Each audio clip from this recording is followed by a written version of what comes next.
I'm Todd McKay. This is a Canadian Taxpayers podcast. We're all about lower taxes, less waste, and more accountable government. We got something a little bit different here. We gave the rest of the crew a little bit of time off, so we put together a best of waste watch for you to listen to. Now, take it easy. Got to be careful with your heart rate on this stuff. It can put up the blood pressure. Try to think of it as kind of funny, but also motivation to get back into the fight in the new year. Enjoy. It's time for Waste Watch. This is the part of the show where we make fun of politicians for the stupid things, not the debatable things, the stupid things they spend our money on. Aaron, you've got a wing dinger this week. What are we talking about? I gotta give the disclaimer up front. Some of this content might not be exactly child friendly. If you have kids listening, you might want to have them cover their ears, put the earmuffs on, because some of this might get a little bit racy. Yeah, there's some adult content here. We're going to try to keep it tame, but it is what it is. Okay, now that we've got everybody's attention, what are we talking about here? Well, the first item is something that the Fed spent thousands of dollars on. There's a Canadian artist who was living over in Germany, and she held an art exhibit, which was actually composed of talking sex toys. This one sounds made up. I have to say, I've looked at the documents. I know it's real, but it's an art exhibit in Germany with animated sex toys. It sounds made up. What in the world is the government doing here? Well, we should back up a little bit first, because this actually has to do with something called the Mission Cultural Fund. It's a slush fund that Global Affairs Canada has. We've done a bunch of other stories on it. Some of you might remember the infamous chefs flying around the world. Justin Trudeau flew an Indian chef to India. They flew chefs to a bunch of other Canadian embassies around the world at great expense to taxpayers.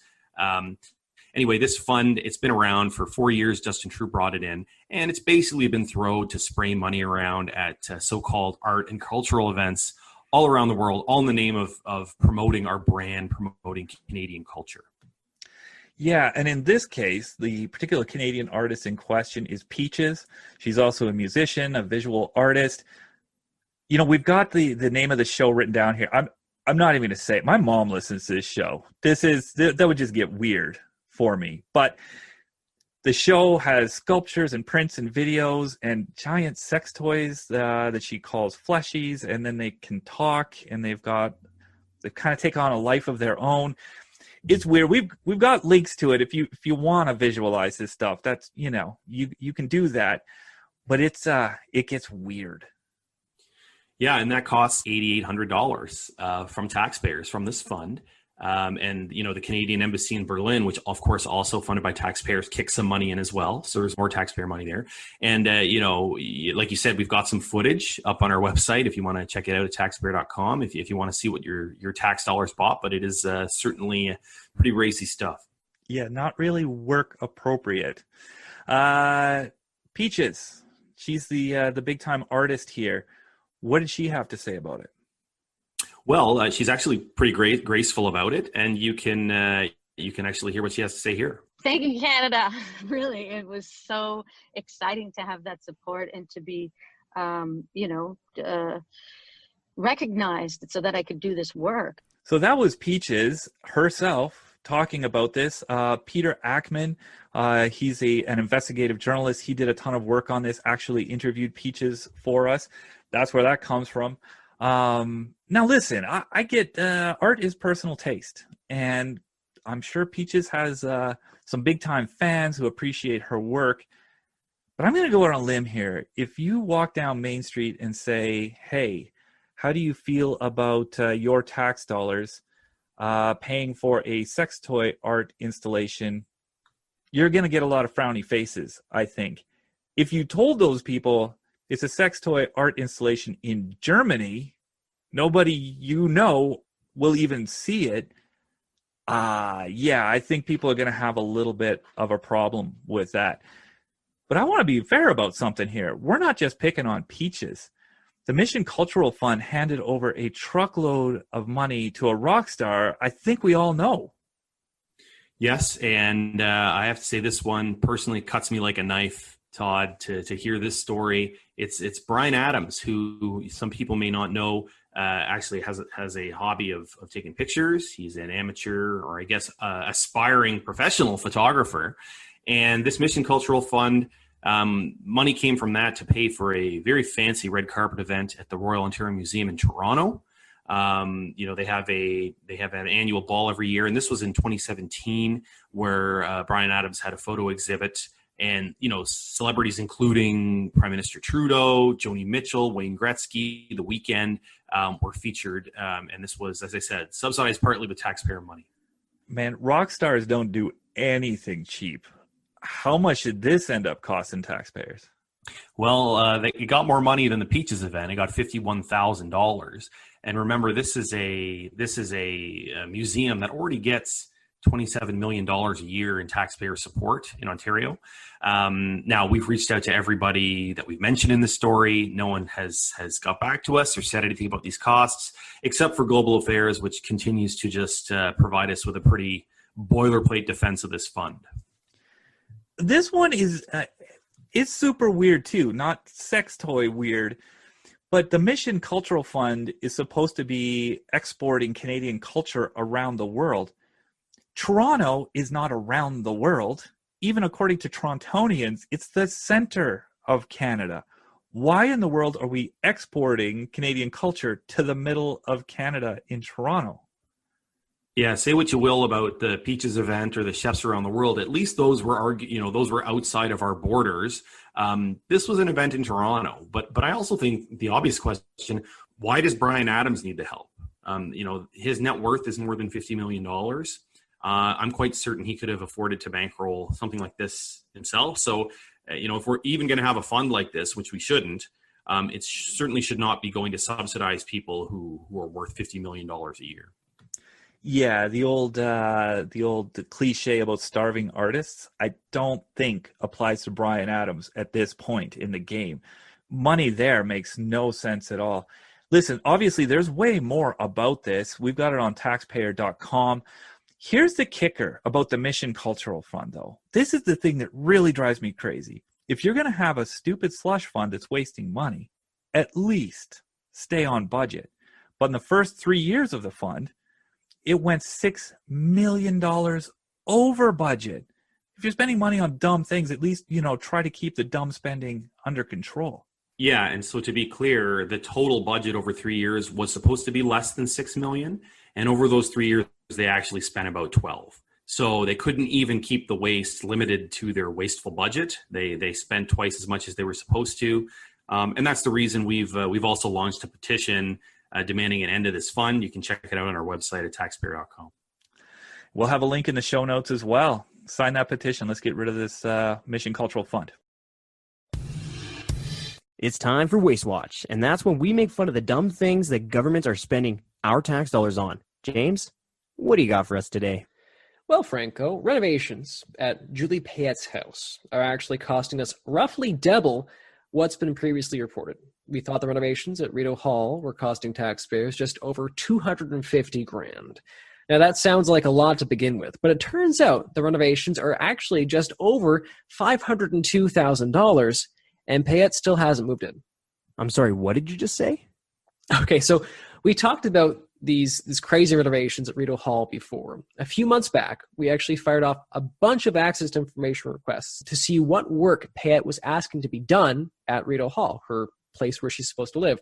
And it turns out those requests have cost taxpayers almost twice as much as what's previously been put out there. And there's some crazy items we noticed in the receipts. There are renovations for a mission control boardroom and a space exhibit as well.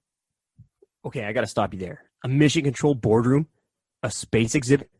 Does Payette know that she's supposed to be the Queen's representative in Canada and not the Queen's representative on Mars? Now, I'm a huge Trekkie. Me and my girlfriend, we're talking about what dog we should get, what names we should be calling this future dog, and I'm trying to convince her that our future dog name should be Worf. So I get it. But are you seriously telling me that Payette is spending taxpayers' money trying to build the USS Enterprise in her home? Yeah, we're going to need some more details on this.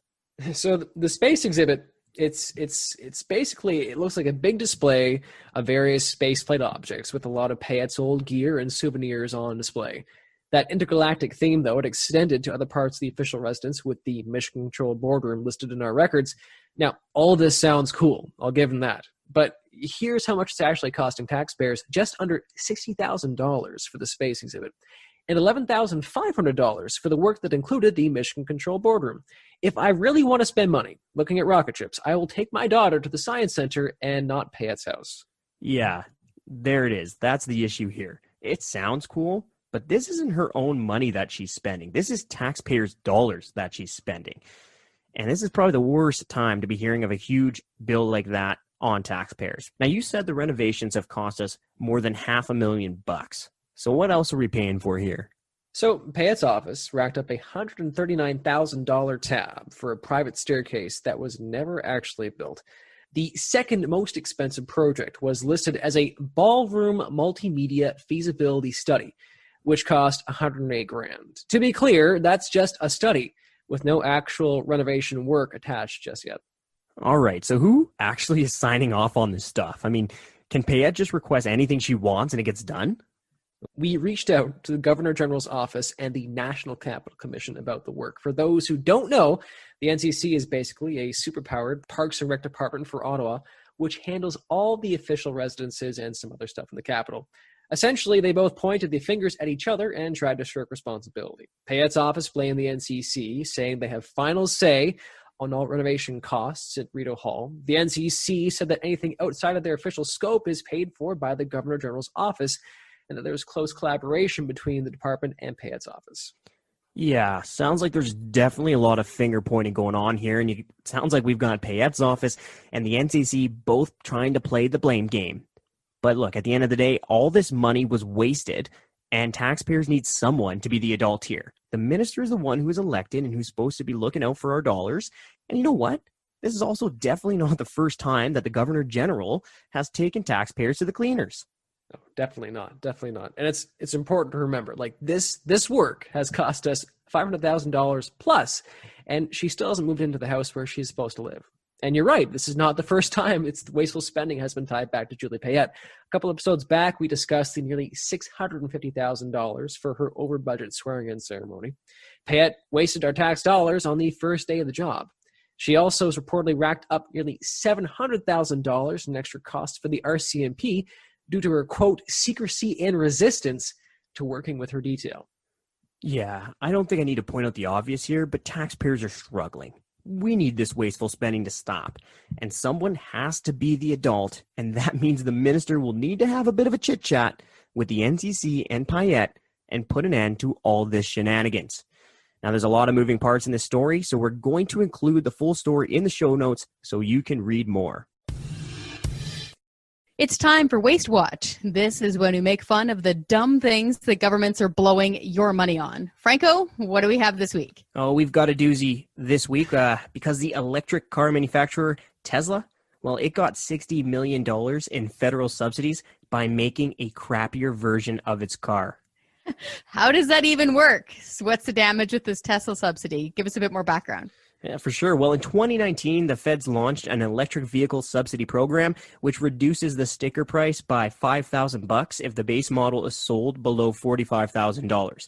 And if that base model qualifies, then higher price versions are also eligible for the subsidy as long as that price is below a limit of $55,000. Now, here's where Tesla comes in, because their Model 3 didn't originally qualify because its price tag was more than $53,000. So what did Tesla do? Well, Tesla released a new model just for Canada. Now, it was almost exactly the same as its Model 3, but it had a software patch that limited its range to 150 kilometers.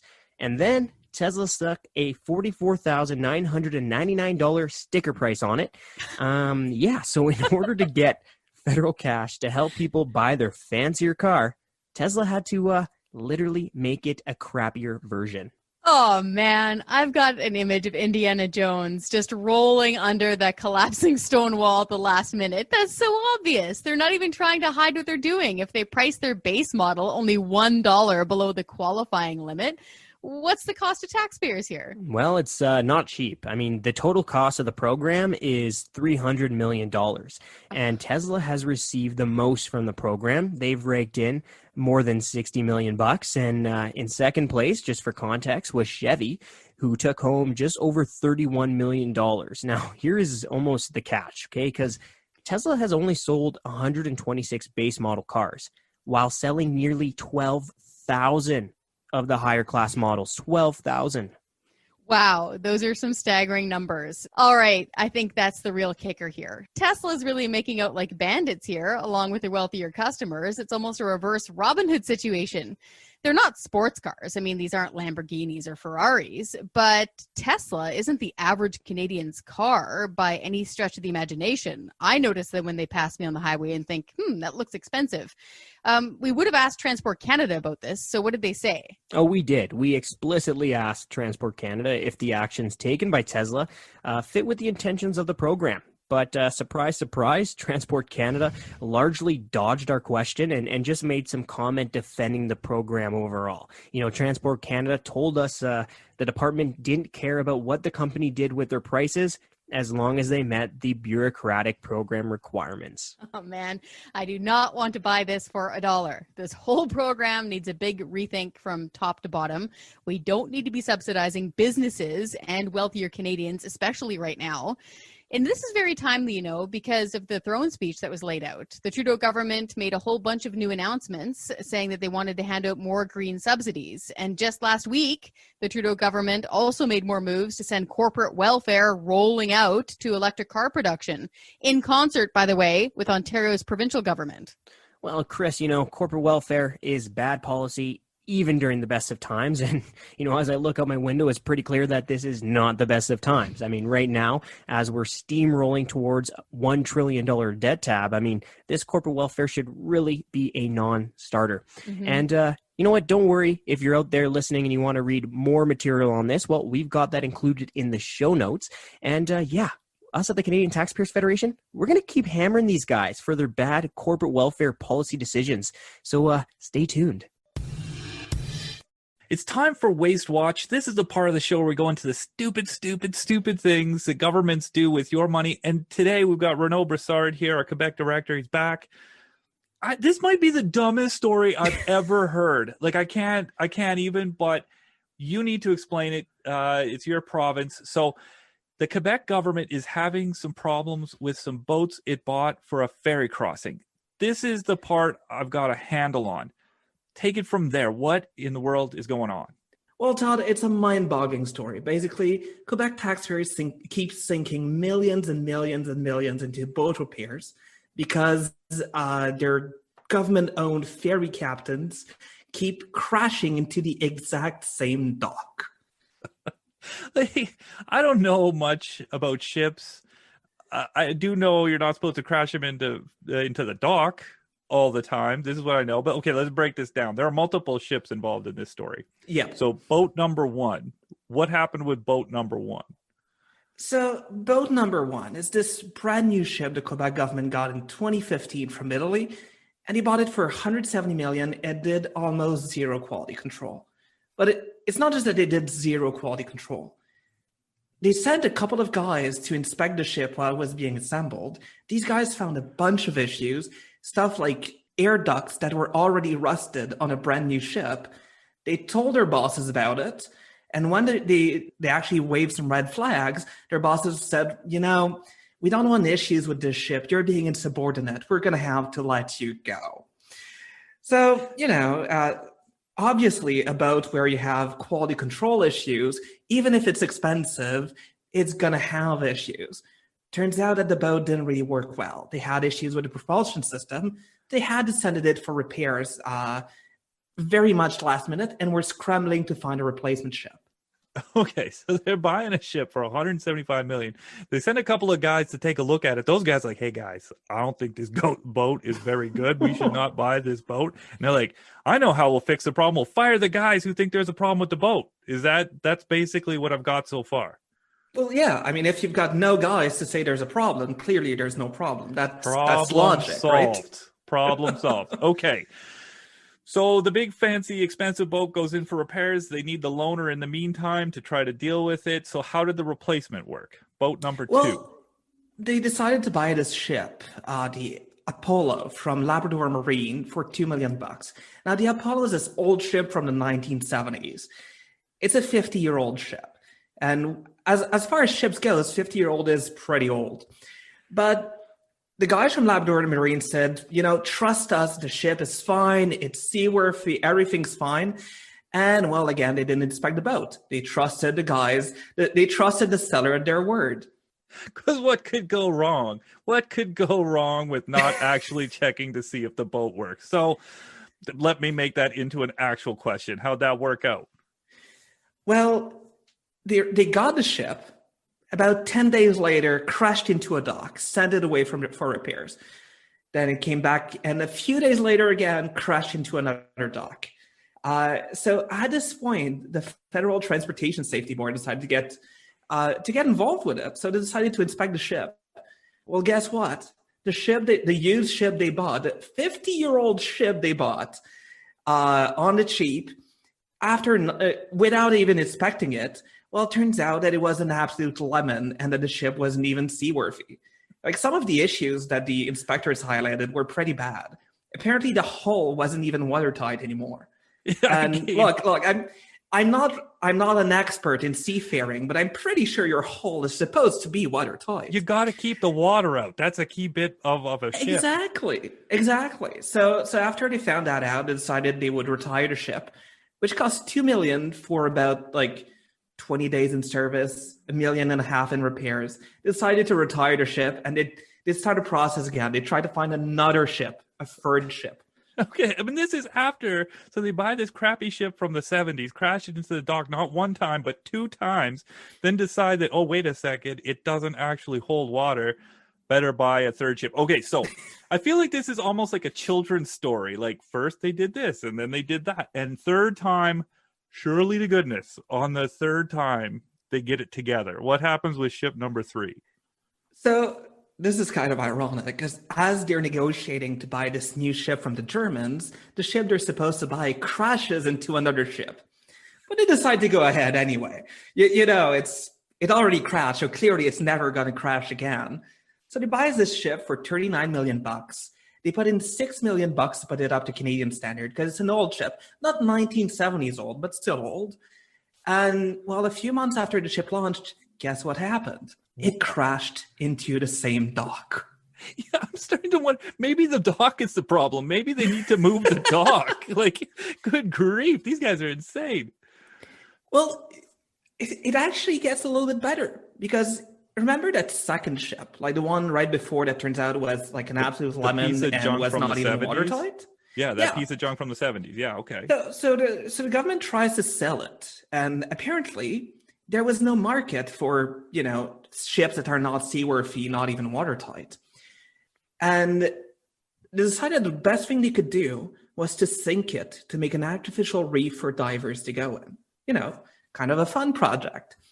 So the way it works is they give it to this not-for-profit for $1, but then subsidize a not-for-profit to the tune of $2 million to sink the ship. Because apparently it costs $2 million to sink the ship. They keep hitting the same dock, but now they can't even figure out how to sink a ship without spending $2 million on it. Okay, but so they spend $2 million to sink the ship. I've heard of people sinking ships for free, but okay, they spend $2 million because they've got to get the asbestos out or whatever. But surely to goodness, that's the end of the story. Once you've sunk a ship, there's no more cost involved, right? Well, that's the thing. With the $2 million, they did not manage to sink the ship. Apparently, they need another $4 million to actually sink the thing. As you mentioned, they had to, it's an old ship, so they had to clean out all the hazardous material from it, including, of course, asbestos. But yeah, so they actually ran out of money to sink the ship. So they can't sail ships very well, but they can't sink them either. These guys maybe should just stay away from boats in general.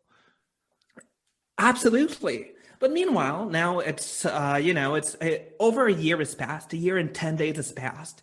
And that shiny ship that they bought for $175 million, well, now it's back in service.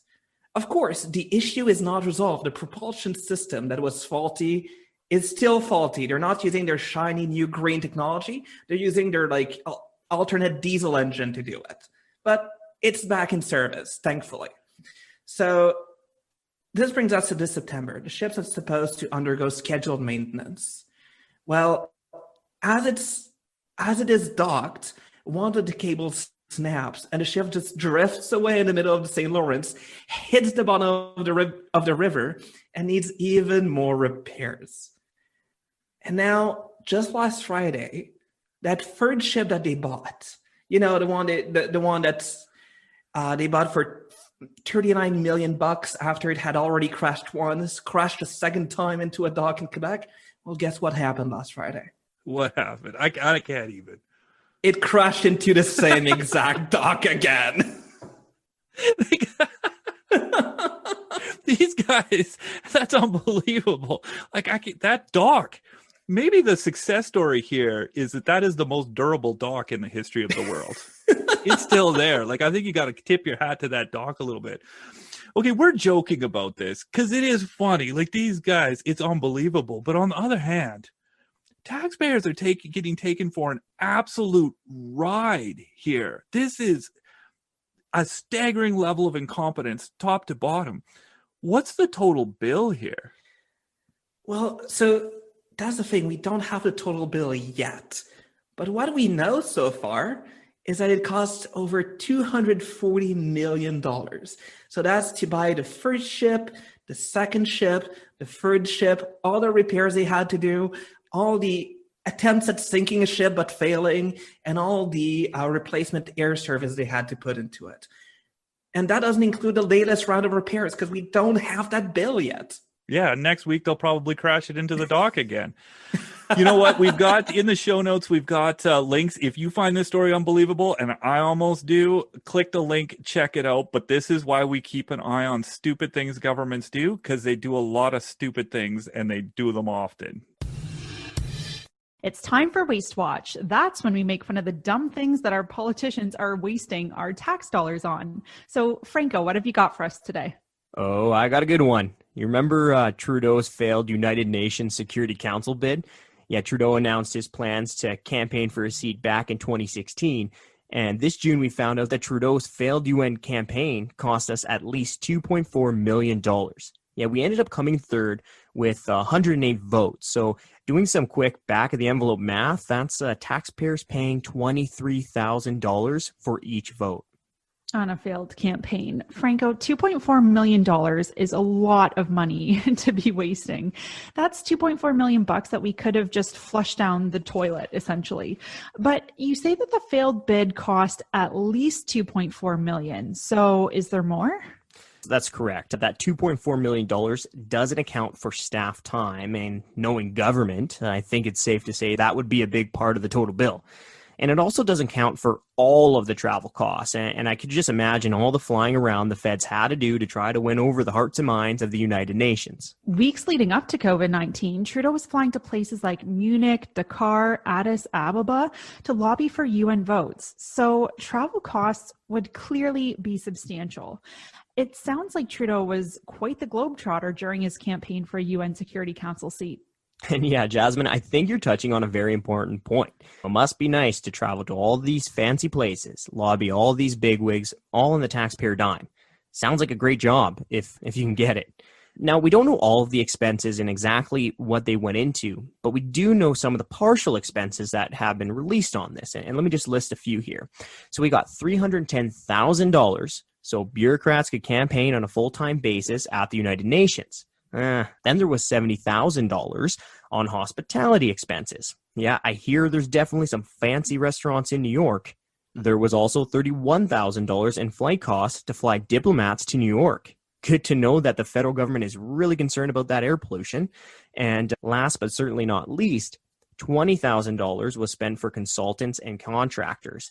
As if we weren't paying the bureaucrats enough money, we needed consultants too. And just a reminder, these aren't all the expenses, just what we know so far. It's crazy to think of what taxpayers are paying for here. But another thing to remember is the amount of government resources, even just in terms of time, that went into this failed UN Security Council campaign. Trudeau announced the bid 4 years ago in 2016. His Minister of Foreign Affairs apparently had over 100 meetings and various phone calls about the bid.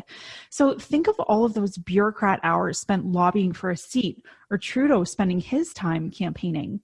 Taxpayers pay a lot of money for ministers and the Prime Minister and bureaucrats. So I think it's safe to say that there were way better ways that they could have been spending their time. Yeah, totally agree, even though that's probably an understatement. But for our listeners out there, as I'm sure we're going to have more on this, we asked our investigative journalist, James Wood, to file a ton of freedom of information requests to find out exactly what hospitality expenses taxpayers were paying for. We're going to find out. Were bureaucrats whining and dining the UN on our expense? Stay tuned for that. Hi, I'm Scott Hennig, president of the Canadian Taxpayers Federation. If you've got another minute, I'd like to ask you to think about the one person you know that would really enjoy listening to this podcast. Do us a favor and do them a favor and send them a quick note to let them know about it. At the Canadian Taxpayers Federation, we believe there is power in numbers. That's why we've worked so hard to build an army of taxpayers who are ready to push back. And we did it because people like you shared our work with that one person that they knew would really appreciate taking part. Thanks for listening. And thanks for doing your part to make Canada a better place.